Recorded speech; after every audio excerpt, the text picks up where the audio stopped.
مولاي صل وسلم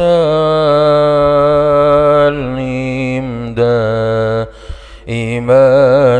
أبدا على حبيبك خير الخلق كلهم.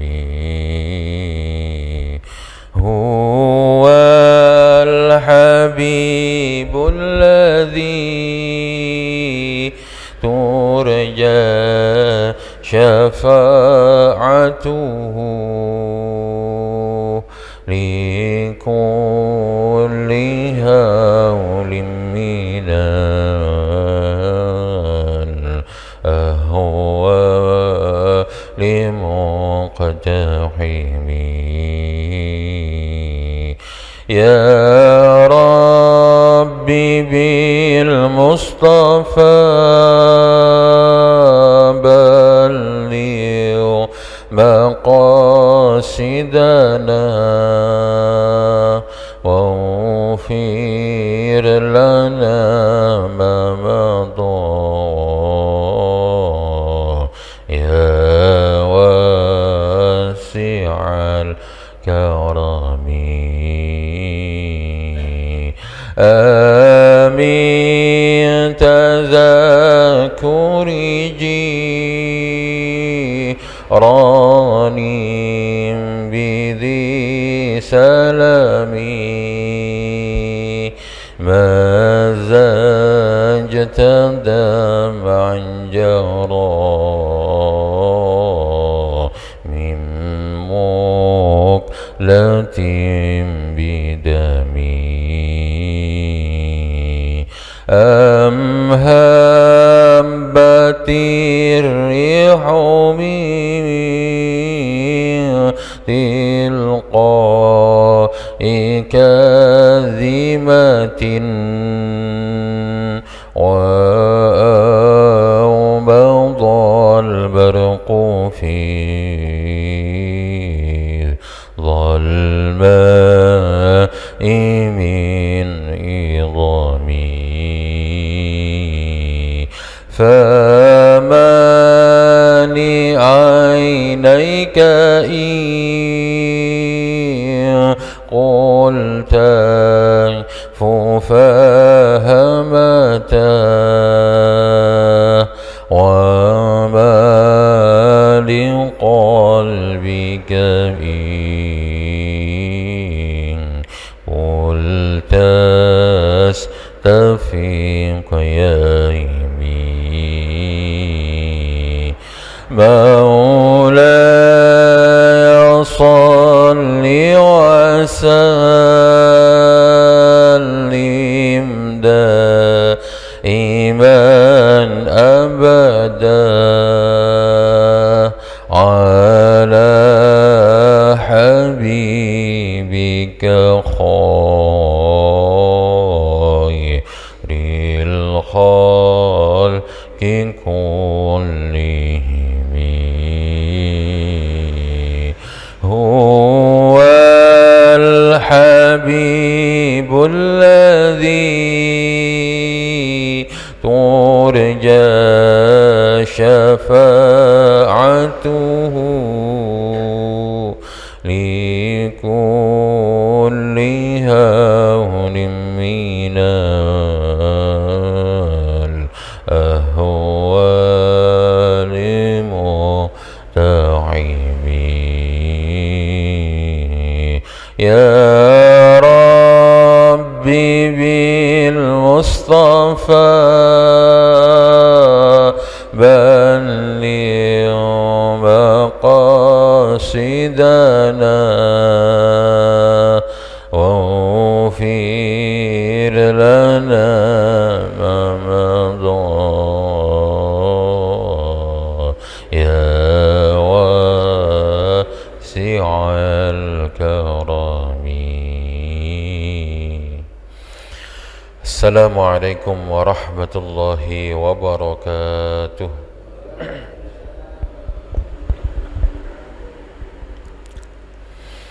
إلى حضرة النبي المصطفى محمد رسول الله صلى الله عليه وسلم وآله وأصحابه وذريته أجمعين. شيء لله لهم الفاتحة. أعوذ بالله من الشيطان الرجيم. بسم الله الرحمن الرحيم. الحمد لله رب العالمين الرحمن الرحيم مالك يوم الدين. إياك نعبد وإياك نستعين. اهدنا الصراط المستقيم صراط الذين أنعمت عليهم غير المغضوب عليهم ولا الضالين آمين. ثم إلى حضرة آبائنا وآبائكم وجدنا وجدكم وأصولنا وأصولكم وفروعنا وفروعكم ومن حولنا ومن حولكم، وخصوصا إلى جميع مشايخنا وأساتذتنا. شيء لله لهم الفاتحة. أعوذ بالله من الشيطان الرجيم. بسم الله الرحمن الرحيم. الحمد لله رب العالمين الرحمن الرحيم مالك يوم الدين. إياك نعبد وإياك نستعين. اهدنا الصراط المستقيم صراط الذين أنعمت عليهم غير المغضوب عليهم ولا الضالين آمين. لقضاء حاجاتنا وحاجاتكم من حوائج الدنيا والآخرة يسر لنا كل أمورنا، سهل لنا كل عسورنا، واقض كل ديوننا، ونور كل قلوبنا. الفاتحة.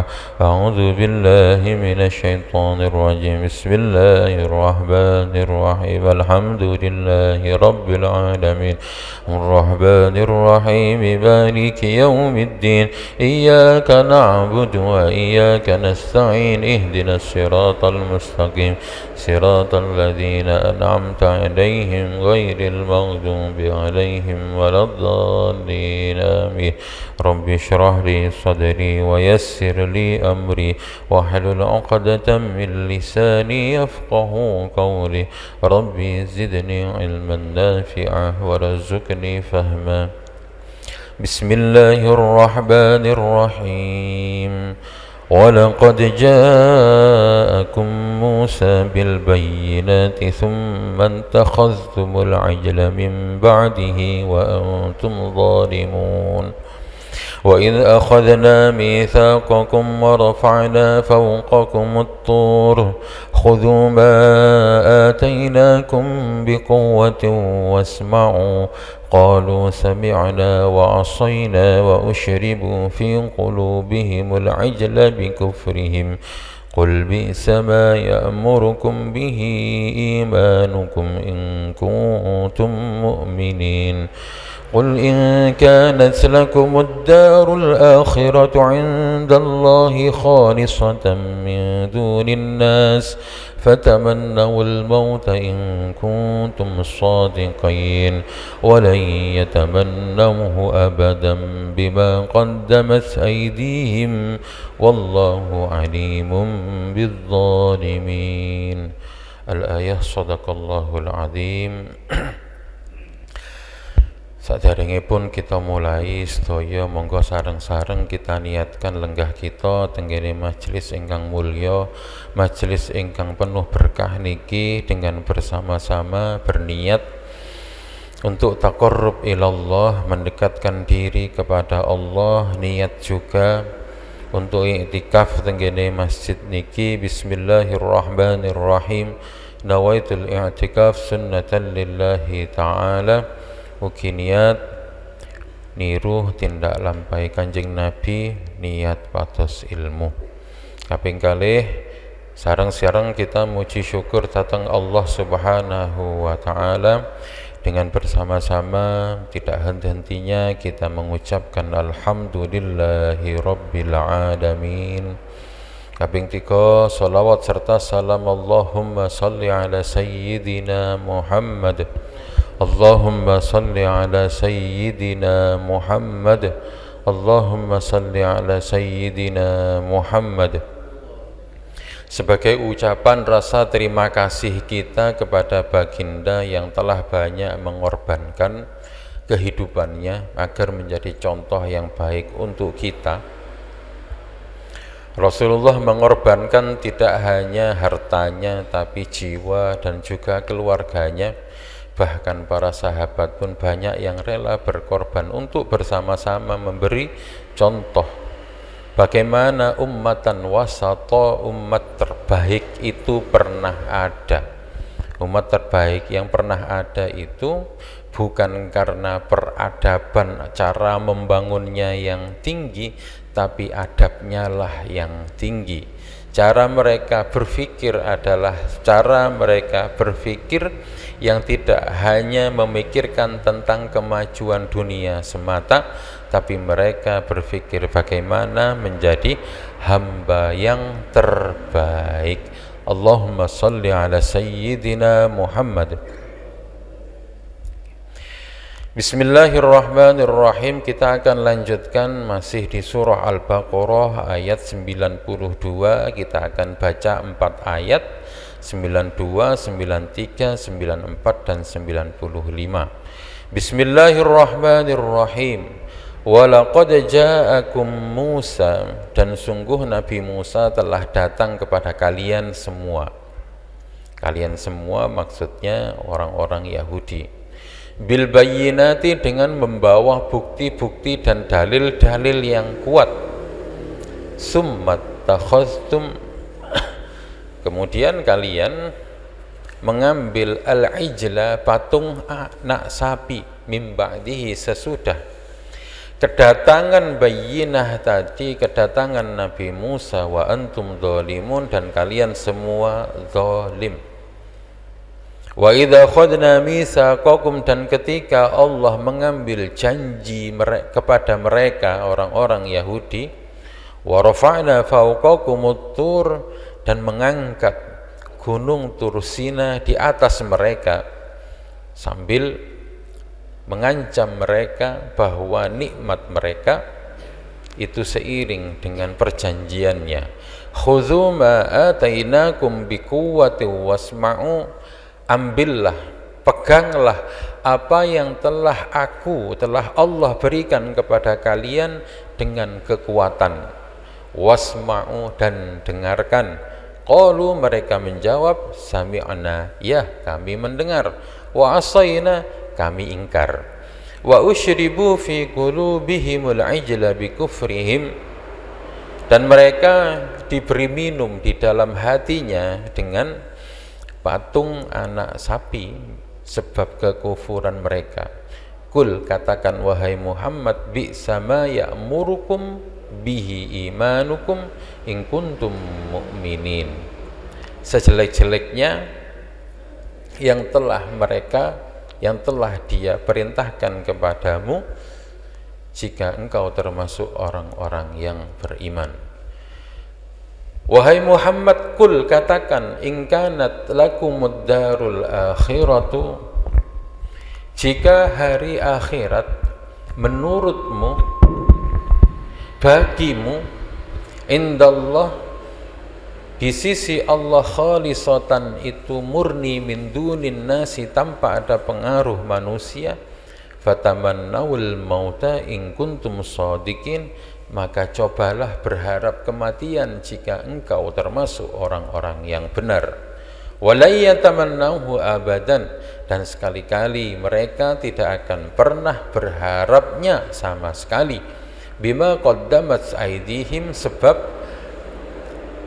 perbuatan mereka yang terdahulu. Wallahu alimum bizzalimin, dan sungguh Allah itu mengetahui orang-orang yang zalim.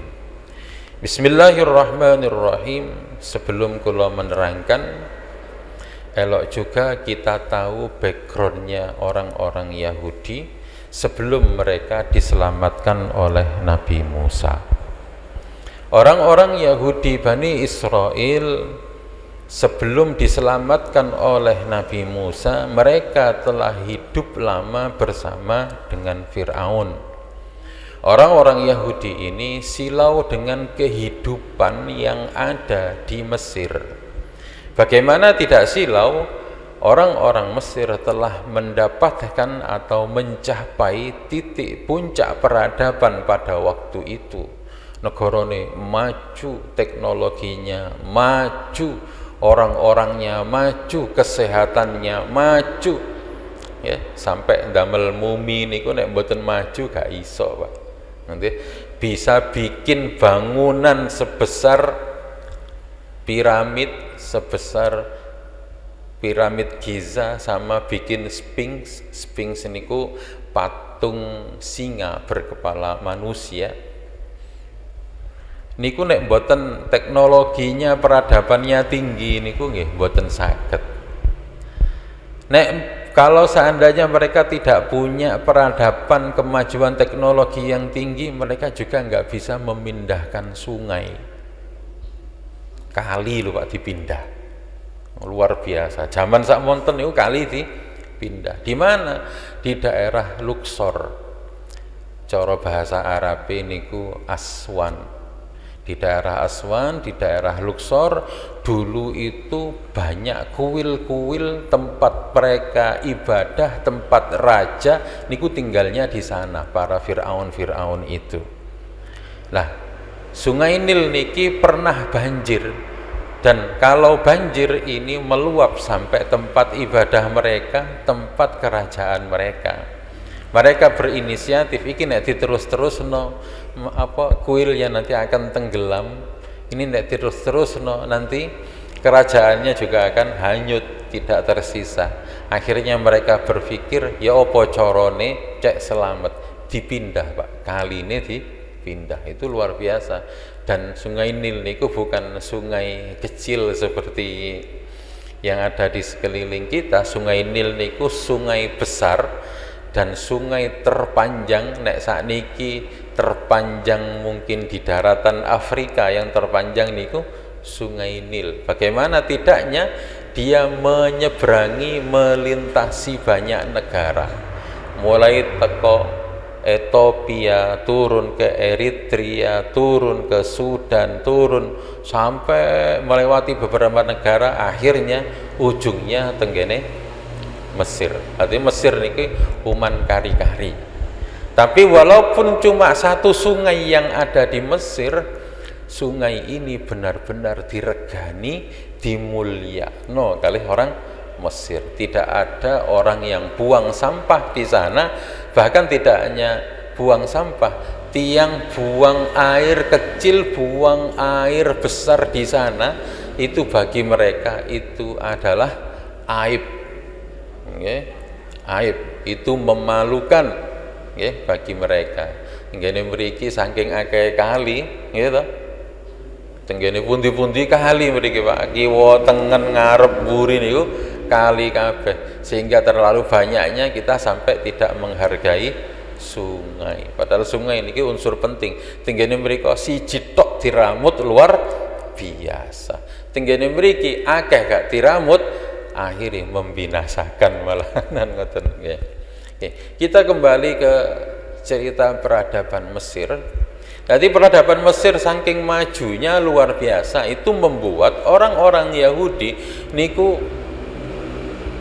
silau. Ya opo ya carane bangsa ini cak iso maju kayak bangsa Mesir. Mereka terobsesi seperti itu. Nah, ini nanti akan menjadi latar belakang yang kuat supaya jenengan kita semuanya paham kenapa mereka itu ketika diprovokasi dengan untuk menyembah patung sapi niku mudah sekali. Betul ya? Oke. Jadi niki menjadi latar belakang kita akan mengkaji ayat ini. Bismillahirrahmanirrahim. Tadi sudah disampaikan tengene pemaknaan tadi bahwa orang-orang Yahudi Bani Israel itu mereka mendapatkan nikmat-nikmat itu berupa datangnya satu utusan, yang utusan itu menyelamatkan mereka, memerdekakan mereka dari kezaliman Fir'aun. Niki ceritanya pun kathah sebelum-sebelumnya. Selain nikmat itu, banyak juga nikmat-nikmat yang lain, yaitu berupa mukjizat yang datang di mata kepala mereka sendiri. Mereka tahu, lihat langsung. Mereka juga pelaku sejarah siapa dulu yang pernah selamat bersama Nabi Musa, merekalah yang selamat itu, dan mereka juga melihat langsung bagaimana mereka diselamatkan. Siapa yang mendapatkan nikmat manna wassalwa, merekalah yang dapat, dan mereka ngincipi makan langsung mendapat faedahnya. Siapa yang kalau kemana-mana jalan itu mesti diiringi oleh awan, merekalah yang pelaku sejarah itu sendiri. Kemana-mana ditutno awan cek mboten kepanasan karena ada Nabi Musa di sana. Harusnya mereka oleh iman itu kudune tambah nemen daripada kayak kita niki.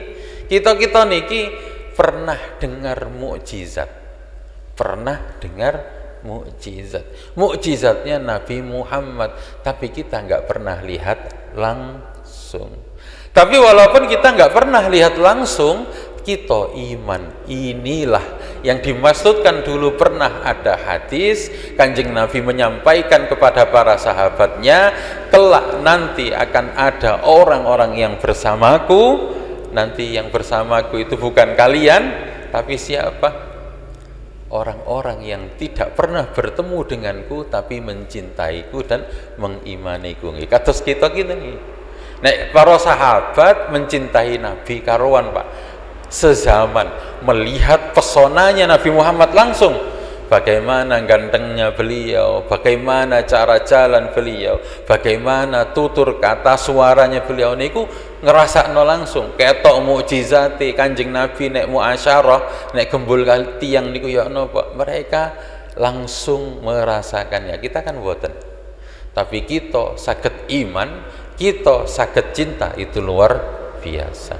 Maka kita disebut sebagai orang-orang yang dirindukan oleh Nabi Muhammad. Allahumma sholli ala Sayyidina Muhammad. Kita kembali ke orang Yahudi Bani Israel. Mereka mendapatkan pengalaman langsung bersama Nabi Musa, tapi summat takhasumul ijla. Walaupun sudah dapat nikmat, dapat keterangan, melihat langsung mukjizat, tapi tetap wae sik nyembah patung sapi. Nah, kok patung sapi? Ngeten Bapak Ibu. Nerusno cerita yang tadi. Jadi, kenapa orang Yahudi ini sangat terobsesi dengan sapi? Ini ada hubungannya dengan obsesi mereka terhadap kemajuan bangsa Mesir. Orang Mesir menyembah dua dewa, salah satunya ya, ada banyak dewanya orang Mesir itu banyak, tapi ada dua dewa yang berbentuk sapi. Yang satunya dewa Apis. Dewa Apis niku sosok dewa bentuknya seperti banteng. Mereka memanggilnya banteng suci. Yang satunya dewa Hathor. Dewa Hathor juga sama, berbentuk sapi. Sapi suci. Nonton ya? Sapi-sapi ini menjadi inspirasinya orang-orang Yahudi. Ketika ditinggal oleh Nabi Musa ketika membawa mereka, tapi tiba di sebuah tempat yang namanya Lembah Tursina, sampai tenggene mriku Nabi Musa tiba-tiba kepingin tahannus dan pingin mendekatkan diri kepada Allah. Tenggene mriku Nabi Musa topo nang dukur puncak Bukit Tursina, ya, puncak Bukit Tursina. Puncak Bukit Tursina niki jenengan pun bayangno gununge kaya gunung tenggene Pacet kathah wit-witane, tapi itu gunung yang isinya batu saja, yang kalau tergelincir niki selesai Pak kita Pak. Nggih. Kula tahun 2007 waktu datang ke sana bayangno watune lincip-lincip, mboten enten sing kena damel gocekan. Sing digawe gocekan ya batu itu sendiri.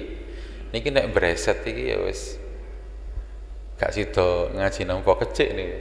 Sak wonten. Nggih. Sulit medannya. tapi banyak orang suka datang ke sana. Tempatnya bukitnya niku ombone niku puncake niku namung nggih sak masjid ngeten iki. Tapi di masjid itu di atas puncak bukit itu ada masjidnya kecil sebagai tempat tiang-tiang be salat, tapi juga ada gereja kecil depan gereja kali masjid. Kenapa kok ada gereja? Ya mereka orang-orang Kristen juga berhak dengan cerita tentang Nabi Musa. Jadi Bukit Tursina menjadi bukit yang legend karena banyak agama itu mensucikan tempat itu, dan semua agama menyebut nama Bukit Tursina. Orang Islam datang ke sana, orang Yahudi datang ke sana, orang Kristen juga datang ke sana. Bahkan tiang-tiang Shinto juga datang ke sana untuk menyembah matahari. Nanti pas matahari terbit niku mereka juga datang menyembah. Nabi Musa bertahanus di atas topo, kasarane cara Jawane topo, dalam rangka untuk menjemput wahyu. Ditinggal 40 hari. Selama 40 hari itu ada satu orang yang namanya Samiri. Samiri ini yang pinter. Samiri ini juga orang yang hebat. Bahkan masa kecilnya sama hebatnya dengan Nabi Musa.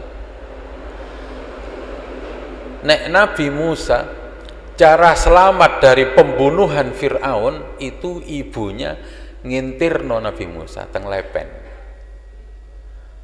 Dengan campur tangan Allah niki selamat, Pak. Samiri nggak kalah kerennya, karena Samiri cara selamatnya waktu masih bayi, ambek ibu dibuang tanggone ndukur gunung, didekek nanggone jero guwa, cek gak ono wong nemu. Tapi masalahnya terus sopo sing katene ngeramut. Siapa yang ngeramut? Sing enek sing ngeramut, Pak. Ya, enten sing ngeramut. Gusti Allah niku welas, kabeh diramut kabeh. Jadi Samiri kecil waktu itu nek kapan ngelak, nek kapan lesu, karek ngempeng dirijine. Dari situ keluar susu.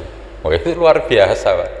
Sampai urip, sampai gede. Nah, orang yang namanya Samiri niki hebat, orang yang namanya Samiri niku pinter. Jadi ketika Nabi Musa naik ke atas, Samiri memprovokasi sinten murid-muridnya Nabi Musa, karena Samiri niku juga terobsesi dengan Nabi Musa. Iki kudune sing dadi nabi iki aku, duduk Musa. Aku iki luwih keren. Rasane rumangsane sinten?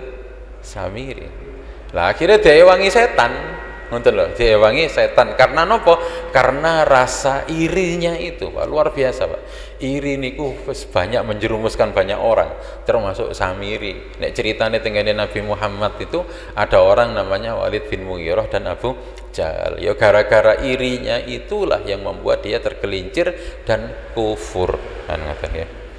Kita kembali ke Samiri. Samiri kemudian berkat bantuannya setan, jadi dia bisa melihat jejaknya malaikat Jibril. Malaikat Jibril tenggene mriku liwat dhek iso ketok. Nah, akhirnya dari jejaknya jejaknya malaikat Jibril itu dicampur kemudian dengan perhiasan-perhiasannya sinten murid-muridnya Nabi Musa, kelompok nanti siji dilebur kemudian dicitak. Zaman sakmonten wis winter sinten apa? Samiri niku punya cara bagaimana cara melebur emas. Emas dilebur niku dia juga tahu caranya, bagaimana caranya isok bentuke kados sapi. Hebat, Pak. Jadi dia ngeduk lemah riyen dikeduk bentuke kaya sapi. Terus mantun ngoten sapine niki emasnya niku kemudian dipanaskan, dipanaskan ketika sudah berupa cairan langsung disuntek tenggene mriku. disuntek terus ngoten ya jadilah bentuk kayak sapi. Orang-orang sekarang banyak juga yang pakai teknik ini untuk ndamel bentuk tembaga, timah, ngoten nggih. Itu pakai tanah ngoten niku. Dicor ngoten nggih. Zaman biyen sing ngawiti sinten? Nggih Samiri niki ngoten. Lah niku hebat sekali Samiri niku menarasikan sehingga sapi ketika jadi moro-moro didekno moro-moro metu suarane niku ya akal-akalane sinten Samiri. Nah, lalu kenapa pertanyaannya kan ngeten, kenapa mereka kok percaya begitu saja dengan Samiri? Nah, jawabannya tenggene mriki kita lompat sedikit. Wa usyribu fi qulubihimul ijla bikufrihim, dan mereka diminumkan di dalam hati mereka, diminumkan sebuah minuman itu berupa patung anak sapi. Tentunya ngeten Pak, ini bukan kalimat yang sesungguhnya, ini adalah majas. Tenggene Al-Quran itu banyak juga majas yang tidak menunjukkan arti kata sesungguhnya. Nah, menggene mriki artinya nopo? Mereka diminumkan dengan minuman yang berupa patung anak sapi. Maksudnya nopo?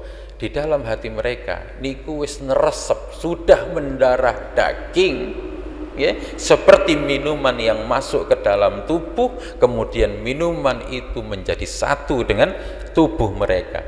Apa yang mereka minum? Kepercayaan mereka terhadap sapi. Entuk tekon di sapi niki. Nah niku Pak ceritane. Dari sewaktu mereka hidup tenggene Mesir. Mereka tenggene Mesir, mereka sering melihat banyak orang-orang Mesir itu menyembah dewa Apis sama dewa Hathor, yang satu bentuknya banteng, yang satu bentuknya sapi. Sehingga orang-orang Yahudi ini menganggap bahwa mungkin salah satu kunci keberhasilannya orang-orang Mesir adalah menyembah sapi. Jadi dzalika dzannuhum bi afwahihim, itu adalah persangkaan mereka dengan mulut dan pendapat mereka. Anggite mereka nek pengin maju kaya Mesir kudu nyembah sapi. Sama dengan kita Pak, kita niki anak-anak mudanya nek pengen keren kadang sampai dibelan-belani niru pujaannya. Kadang niru pemain bal-balan sing lanang, sing wedok kadang niru artis Korea, ngoten nggih. Engkon sing ditiru niku tampilane mawon, ngoten lho. Oh, wong Korea iso keren mergo rambuté disemir, akhirnya melok-melok nyemir. Nek wis disemir wonten-wonten rumangsane iso keren. Nah niku rumangsane. Oh iki kemajuan ini. Napa? Tiru pemain bola, tiru dan lain sebagainya. Banyak yang ditiru yang bukan budaya-budaya kita. Mereka meniru orang-orang barat, orang luar sana, anggite ben ketularan maju. Sama Pak, persis Pak. Biyen niku nggih ngoten. Wong Yahudi, wong Bani Israel anggite engko nek wis nyembah sapi iso maju, iso keren, ngoten lho. Wa usyribu fi qulubihimul ijla bikufrihim. Sehingga Samiri ini berhasil menarasikan, awakmu kabeh iku ditinggal karena Nabi Musa munggah niki mboten cerita aku nang ndukur 40 dina, mboten. Is ditinggal begitu saja, wis awakmu tak pasrahno nang gone dulurku jenenge Harun, nanti dia yang akan mendidikmu dan mengasuhmu. Ditinggal ngoten. Lah ada satu orang tadi namanya Samiri. Delok entah. Musa sudah meninggalkan kita. Artinya kalau Musa meninggalkan kita, berarti Tuhannya Musa juga meninggalkan kita. Inilah sekarang Tuhan baru kita, jenenge patung sapi. Nggih. Patung sapi ini ya sama seperti Tuhannya Musa. cara menarasikan Samiri itu seperti itu. Padha ae. Ngoten. Kamu lah nyembah iki ya padha ambek nyembahi pangerane Nabi Musa. Oh ngono ta, yang bodoh-bodoh ya iya ae, Pak. Nganut mawon. Jadi itulah yang terjadi akhirnya. Ben isu, ben sore patung sapi niki didepno sak karepe si Samiri sing ngelakokno. Lah patung sapi itu ada rongga-rongganya. Tengene surah Toha niki enten. Rongga-rongga itu akan berbunyi ketika ketiup angin. Ngoten nggih. Nek diarahno, nek angine teko lor, diarahno ngidul suarane dadi ngene, nek didepno musuhi angin suarane dadi ngene. Akhirnya muni, Pak. Begitu bunyi, sinten murid-muridnya Nabi Musa niku diongkon ngrungokno. Oh, kalau pangeran dawuh rungokno ya rungokno. Dirungokno temen. Akhirnya sing situk jawil-jawilan ambek kancane paham, ya gak sapa sing paham. Akhirnya kerungu sinten Samiri, memang uteke Samiri ngoten saking pintere. Uningu ngoten. Kamu gak paham? Ini aku penterjemahnya. Ya, sing nerjemahno sinten? Samiri. Ya sak karepe Samiri, ngoten nggih. Wong gak enek sing ngerti bahasa napa niku. Ya disitulah mereka mulai sesat ngoten. Nah, ternyata pemilihan ini yo dipikir tenanan kali sinten? Kali Samiri. Kenapa kok patung sapi?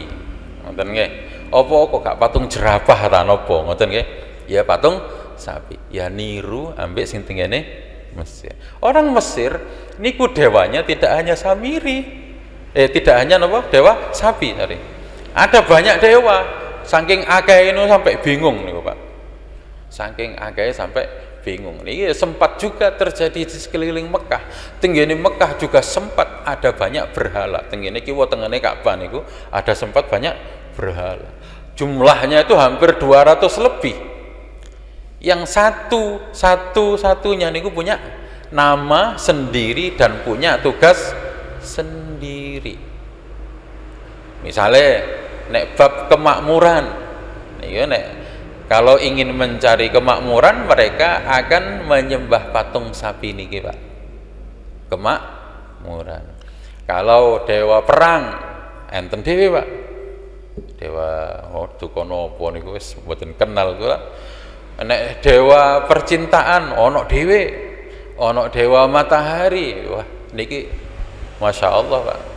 Kula gak bayangno nek kapan ada keputusan misalnya wong Mesir sing situk butuh udan, sing situk gak butuh udan. Kira-kira sing rapat iki sapa? Dewa hujan ambek dewa matahari. Kawula-kawulane niki para penyembahnya minta, wahai dewa hujan, berikanlah, turunkanlah hujan kepada kami. Lah pangerane kira-kira jawab, ya wes tak udani, sik.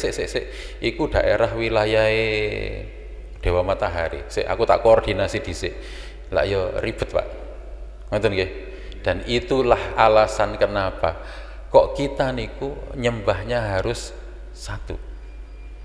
Karena nek kakean pangeran ribet, Pak.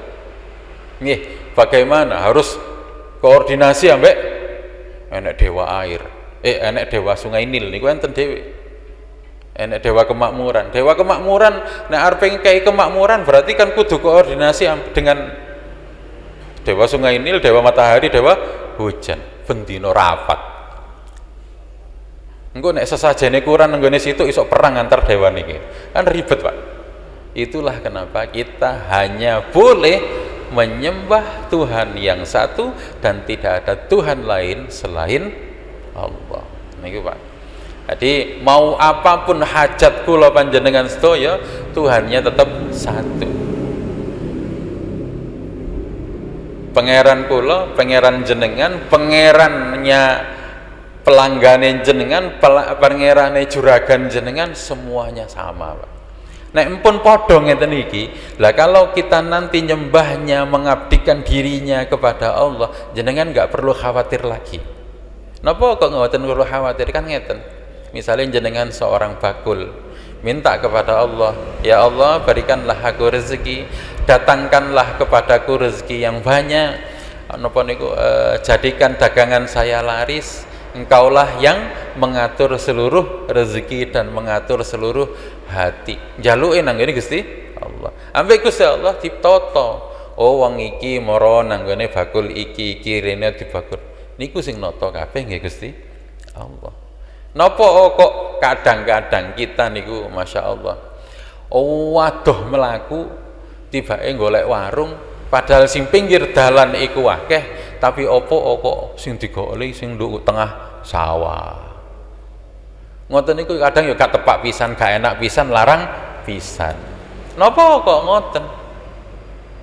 Ya karena yang menggerakkan hati kita adalah Allah. Mungkin orang itu butuh terhadap uang kita, makanya nek jajan Bapak Ibu diniati ibadah. Nggih. Jadi akhirnya jajane pun adalah jajan sing bernilai ibadah. Napa saged jajan saged bernilai ibadah? Sangat bisa Bapak Ibu, nggih, sangat bisa. Diniatkan terus pundi? Kita nek tumbas nanggone warung apapun, nanggone toko apapun, toko cilik, toko gede, wis niat mulyane tiang, mulyane awake dhewe. Karena orang yang dapat keuntungan dari pembelian kita nanti itu akan terjaga harkat martabatnya, karena napa? Akhirnya dhek gak njaluk, akhirnya dhek gak jatuh kepada sesuatu sing haram, nyolong dan lain sebagainya. Gara-gara apa?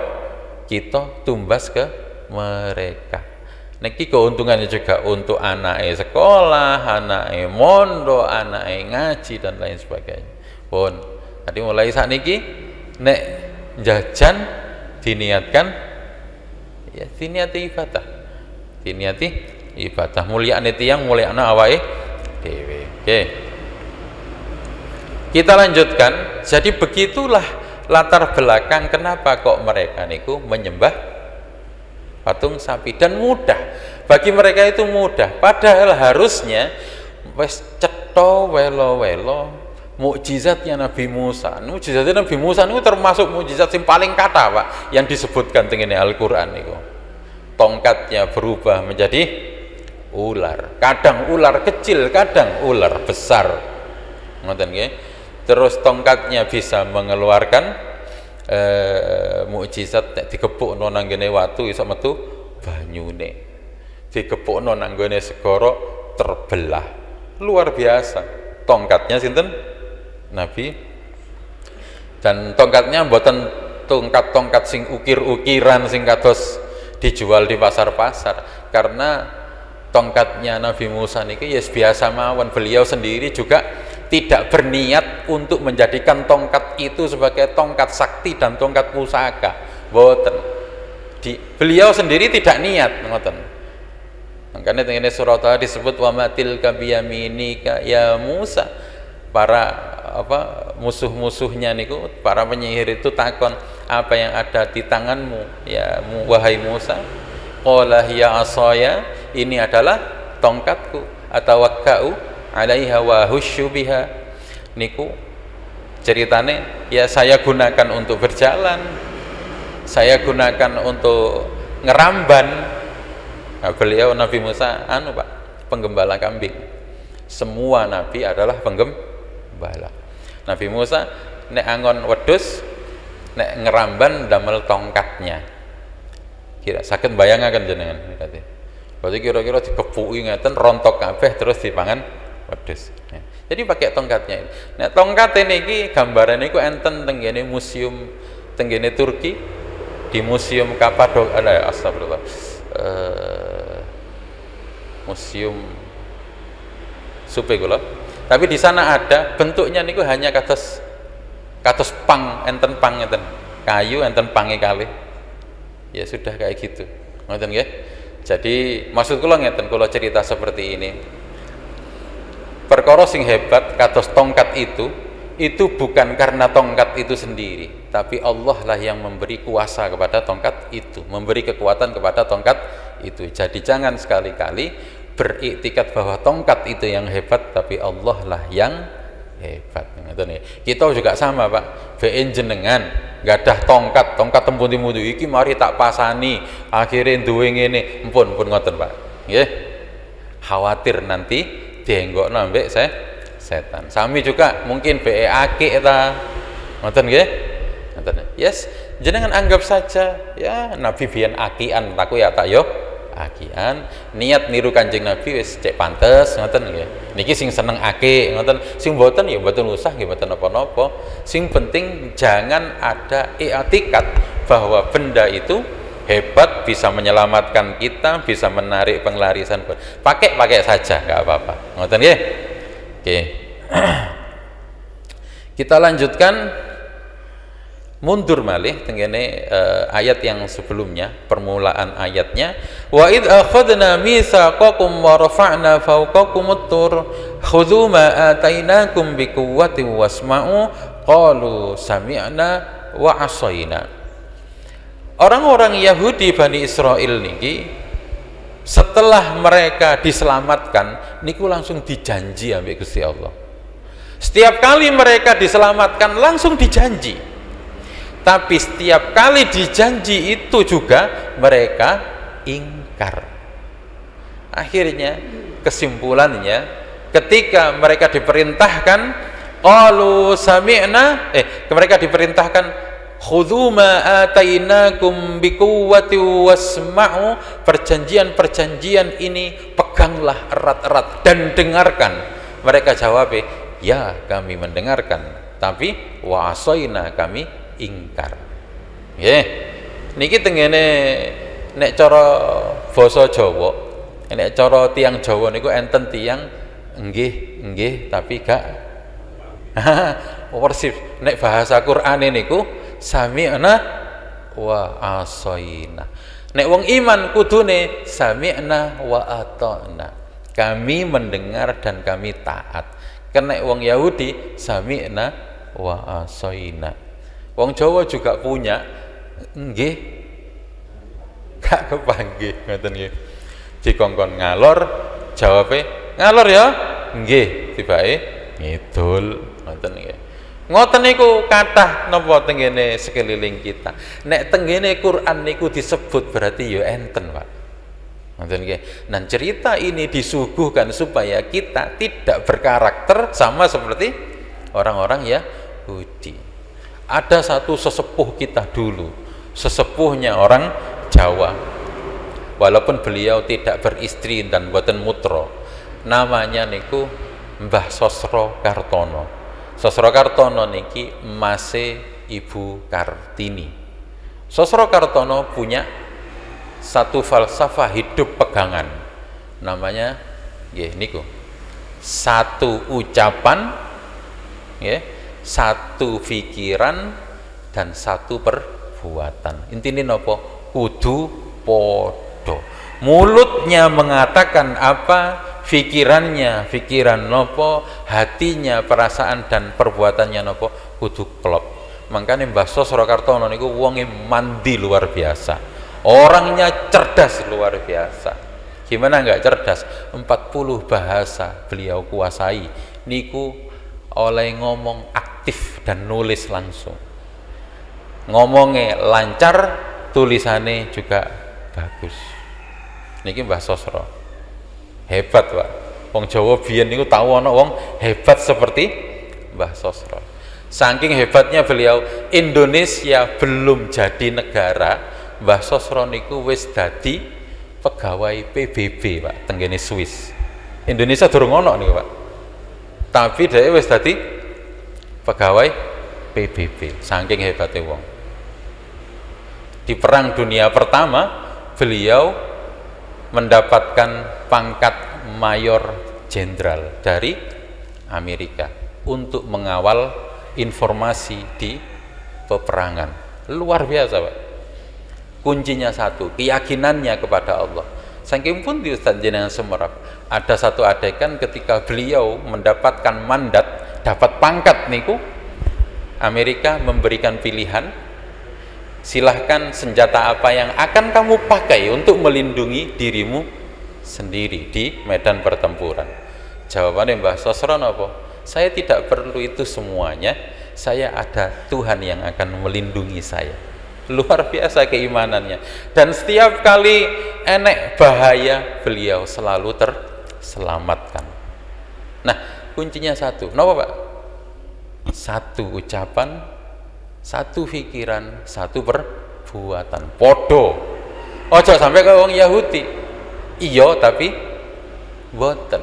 Nggih tapi gak kepanggih. Sami'na tapi wa asoina. Ngoten nggih? Ini satu pelajaran yang Allah tunjukkan kepada kita agar kita mengambil pelajaran begini mriki. Jadi jangan seperti orang Yahudi yang ucap tak serupa bikin, jarene wong Melayu. Nggih, kata tak serupa bikin. Oke, kita lanjutkan. Ini kita seenten berapa menit malih? 10 menit malih. Ada 2 ayat lagi.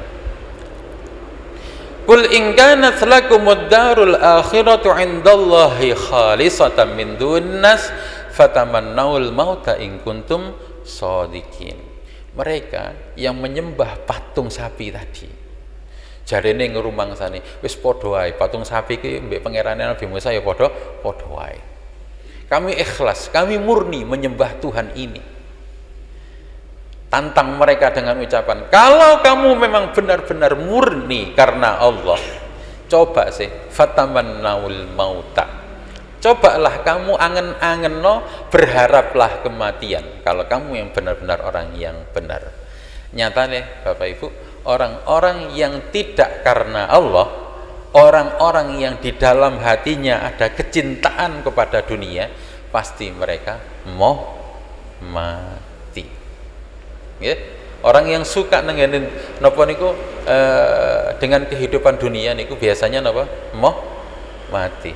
Makanya Masya Allah ngeten Bapak Ibu, jenengan kula sedaya muga-muga menjalani hidupnya niki normal, tutuk sampai sepuh sampai meninggal husnul khotimah.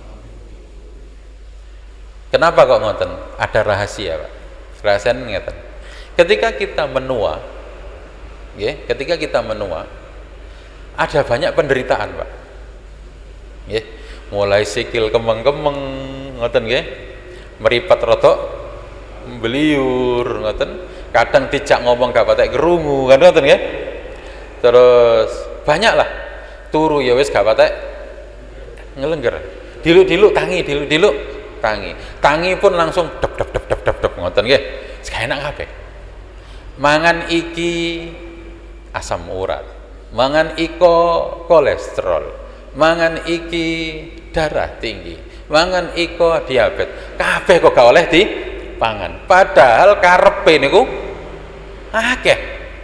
Pengen lunga rono kepikiran, engko nek masuk angin ya apa? Pengen lunga rono kepikiran, engko nek nguyah-nguyuh nang dalan piye? Pengen ngrungokno asline pengen rungo nang ndi? Nggih, mboten ngoten. Niki tambah suwe tambah ngoten. Jadi ada banyak ketidaknyamanan. Gak enak kabeh pisan. Bahkan duit pun ya wis gak patek ana rasane pisan. Kaya apa duit. Nah, ini sebenarnya bagus untuk kita. Ketika kita tambah sepuh ana lorone, loro iki. Napa, Bu?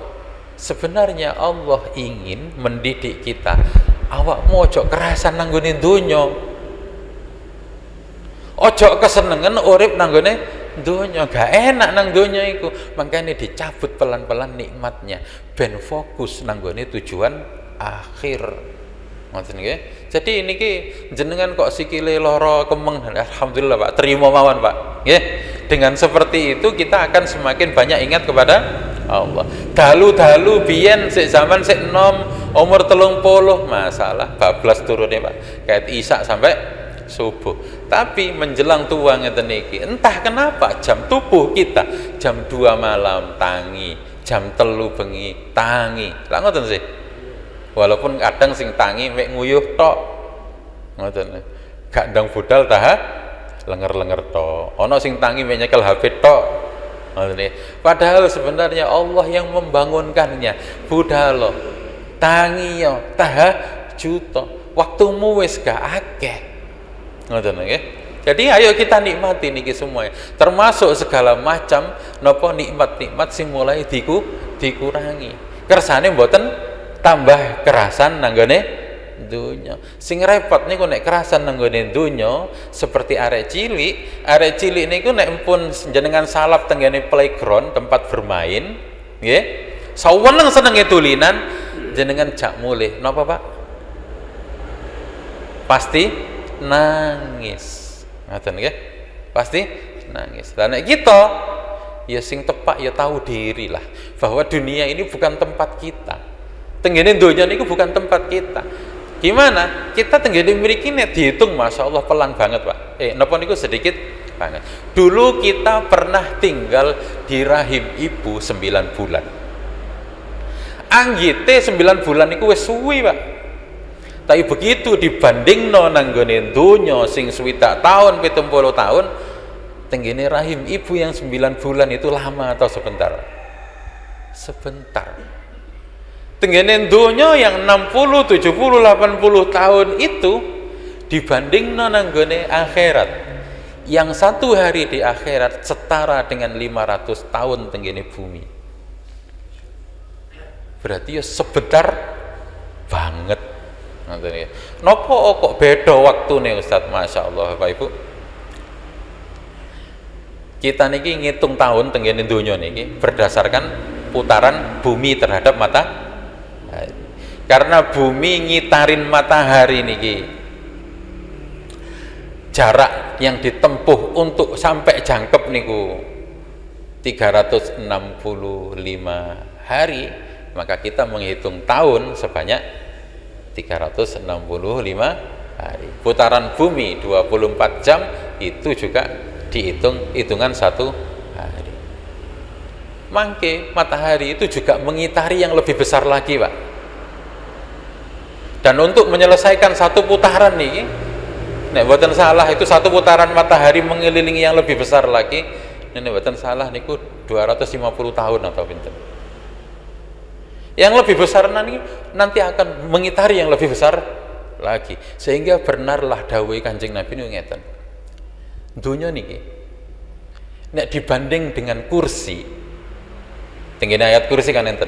Wasi'a kursiyyuhus samawati wal ard niku. Dunya niki nek dibanding dengan kursi itu seperti cincin seperti debu yang jatuh di tengah padang pasir. Niki kursi, Pak. Lah kursi dibanding dengan aras makhluknya Gusti Allah sing paling ageng, itu perbandingannya seperti satu cincin yang jatuh di tengah padang pasir. Jadi bayangkan betapa kecilnya kita, betapa sebentarnya waktu kita. Karena besar dan kecil itu kan tergantung materi yang kita tinggal, Pak. Ya kados niki usum laron kan nggih saniki nggih. Laron niku umure paling gak suwi, Pak, 2 minggu ngoten. Nggih. 2 minggu. Napa malih nek wis sampai metu niku wis tambah gak suwe maneh, sedina wis amblas menan. Nah, tapi menurut laron niku wis suwi uripe, Pak. Tapi nek dibanding dengan kita sebentar, karena laron lebih kecil daripada kita. Kan ngoten. Nah, begitu terus. Lah perbandingan hidup di dunia 1 tahun tenggene akhirat setara dengan 500 tahun. Niki bisa dibayangkan. Karena karena berdasarkan jarak benda dan materinya berbeda. Lah tiang sing pinter, tiang sing untung niku tiang sing dos pundi? Orang yang menukar kehidupan yang 60 tahun niku ditukar dengan sesuatu yang lebih mahal, yang lebih enak, yang lebih abadi. Niki jenenge wong pinter. Wong pinter niku nek tumbas barang, tumbas sing ya napa, Pak? Kata jenengan enak di pasar, yang jenengan cari yang napa? Murah ya? Murah, api, enak, akeh. Niku wis bener, mboten salah belas. Sehingga nanti akhirnya kita paham, untuk membeli akhirat yang seenak itu, sepanjang itu waktunya, senikmat itu, kita hanya perlu menukar 60 tahun kehidupan di dunia, sudah. Nanti kita dapat yang lebih mahal. Untung napa mboten Pak perdagangan ngeten niki? Untung Pak. Yang rugi itu ulaikal ladzina ishtarawul hayatad dunya bil akhirah. Orang yang rugi itu orang yang punya waktu 60 tahun tapi harusnya sampai Gusti Allah sampun didiskon. Kehidupan di dunia, kehidupan di akhirat, surga yang penuh dengan kenikmatan itu didiskon semurah-murahnya kanggo orang yang mau menukar 60 tahun hidupnya dengan akhirat. Tapi enten tiang sing boten ngoten. Dikai swidak tahun ning ngene donya, digawe maksiat. Nek mau jenenge wong pinter, nek sing kedua yang menukarnya dengan kehidupan dunia jenenge tiang boten pinter. Niku mawon, wallahu alam bissawab. Bismillahirrahmanirrahim. Wal 'asri innal insana lafi khusrin illa alladzina amanu wa 'amilus solihati wa tawassaw bil haqqi wa tawassaw bis sabr. Subhanakallahumma bihamdika asyhadu an la ilaha illa anta astaghfiruka wa atubu ilaik. Assalamualaikum warahmatullahi wabarakatuh.